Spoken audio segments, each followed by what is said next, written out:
All right. Well, today we are joined with Wyoming Woolgrowers new executive director, Alison Crane. And Alison, welcome. And let's just start off a little bit of background for you. I know the Northern Ag Country may be something you know of because of your history. Yeah. So I was lucky enough to do all of my graduate work, both my master's and my PhD at North Dakota State University. But because of the sheep side of things, I actually did the majority of my time there. I wasn't in prison. The way I said that, it always sounds like you're in prison. The majority of my time I was in Hettinger, North Dakota at the Hettinger Research Extension Center because that's where the majority of the sheep are for research there in the state. So yeah, very familiar with the territory and loved it up there. I always said it was more home than home ever was. So. Absolutely. Good. That's so great to hear. We'll talk a little bit about what you're doing at Kansas State University currently as well. I mean, that's certainly adding to your sheep experience probably. Yeah, definitely. I mean, so at Kansas State University, I'm serving as the sheep and meat goat extension specialist. So very heavy on the extension side. So for those familiar with academic appointments and how they kind of work, I'm 70% extension and 30% teaching. So I actually don't have a research appointment here. But with all academia, you're always expected to do research. Even if it's teaching research, you're always expected to do it. So I've done a lot of applied sheep and goat research while here. So I've been here almost 5 years now. Did quite a bit of sheep and goat research, like I said, mostly nutrition and kind of nutritional impacts on reproduction focused between those two fields of study. And love the work that I was doing and love the extension side of things, and that's always where my passion has lied. That's why I got a PhD, is because I've always wanted to work with producers, and so this is just a great opportunity to do that more so in a place where I felt like I could have a bigger impact, I guess, more effective impact, and then directly getting to work for and with producers in a state where, I mean, it's sheep country, so really getting to have a much more measurable impact on the industry.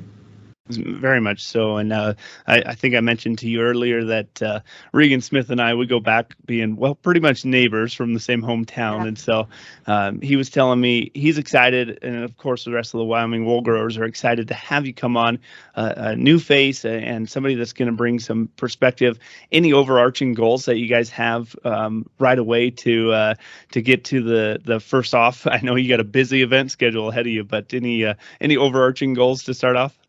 Yeah, so I think the biggest and most general thing is really looking at the impact that a state association can have on its producers. And so you already have a state that has a huge sheep industry, whether that's meat breeds, wool breeds, they're huge no matter which part of it we're talking about. So how do we make the association more valuable to the constituents in the state? And the biggest way that we can do that is giving more deliverables, we call it. That's air quotes if you can't see me. But deliverables are so important because that's what brings value to your association. And so really figuring out how we can do that effectively for the producer base that's in the state. And then looking at the ram sale and conducting a ewe sale in the future and how we can really make those, I use the word premier, it might be overused, but premier not only in the state, but in the region. So we can bring some attention to the producers that are there because, I mean, there's a reason I've always wanted to live in Wyoming, and it's because I believe that they are the premier sheep producers. I hope I don't offend anyone in other states, but I mean, they're doing it and they've been doing it for a very, very long time. And I think that they just might need a little bit of help pushing them just over that little cusp to become that premier ram and ewe sale. Well, and you got to mention that, I mean, there definitely are other organizations out there, associations too. I'm sure that you'll be probably working closely with Idaho wool growers and Montana wool growers, probably. Yeah. So I'm really lucky that I did get to spend quite a bit of time up there because I not only know the people that are serving in some of those executive director positions in other states, as well as the extension people in those surrounding states, but a lot of them are really good friends. So I know we're all really excited to get to work across state lines with one another. And, you know, Dr. Whit Stewart, that's the Wyoming sheep specialist, is a dear friend and a very valued colleague. And, you know, we already have plans in the works of what we want to do together to promote the sheep industry in the state, and then really work across those state lines, really just promoting the sheep industry in general.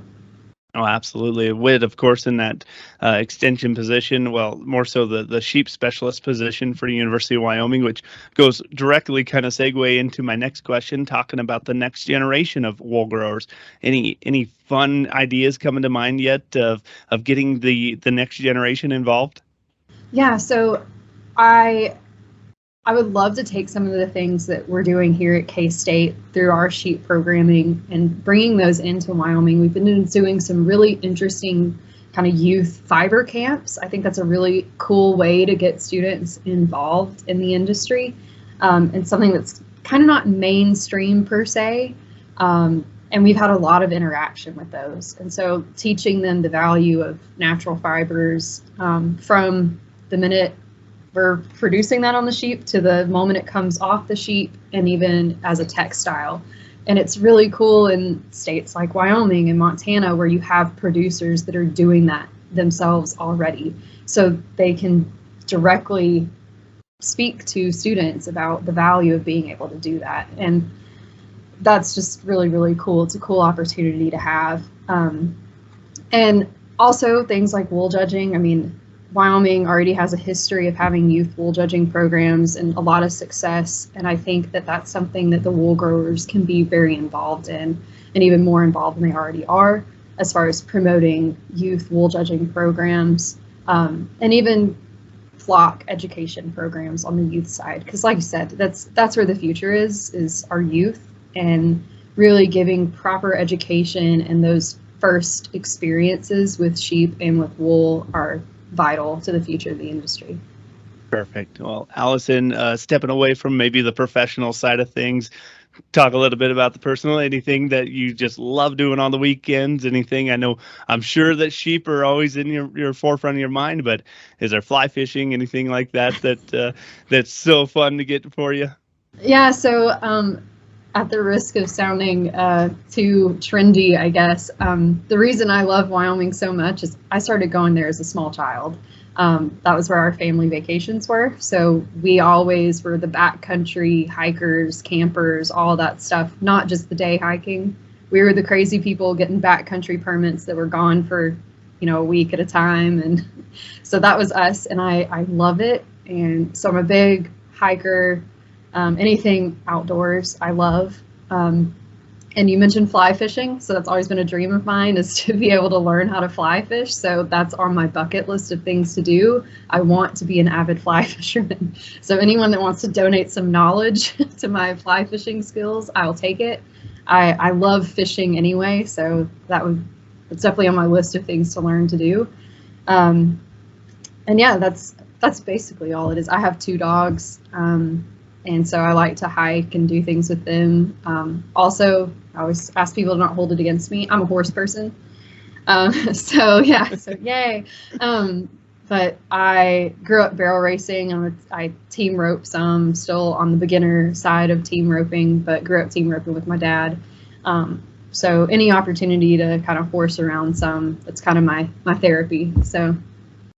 Well, so good to hear that. You're going to fit very well into Wyoming, it sounds That's like. what I hope. Yeah. Well, Alison, so good to finally meet you, and I look forward to meeting in person as well. Anything that we can share with the producers out there? I mean, I'm sure you're excited to get in handshakes with those guys as well.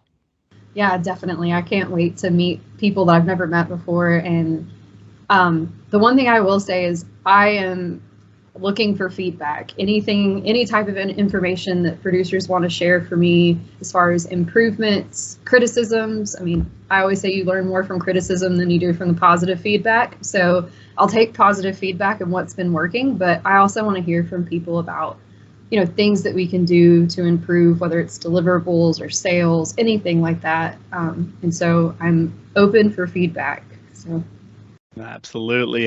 Well, Alison is going to be joining. I mean, she's already part of the Wyoming Woolgrowers, but will be taking over the role that Amy Hendrickson has been filling for the last 8 to 9 years, and so that'll be taken over in July. And a busy event schedule for her, as you guys know, but certainly can reach out to the Wyoming Woolgrowers and get things going for in the future generations. Alison, so good to meet you finally virtually, and like I said, look forward to meeting in person. Yep, me too. Thanks. All right. Well, that's been Alison Crane, the new executive director of the Wyoming Woolgrowers. From the Northern Ag Network, I'm Mandy Schwab.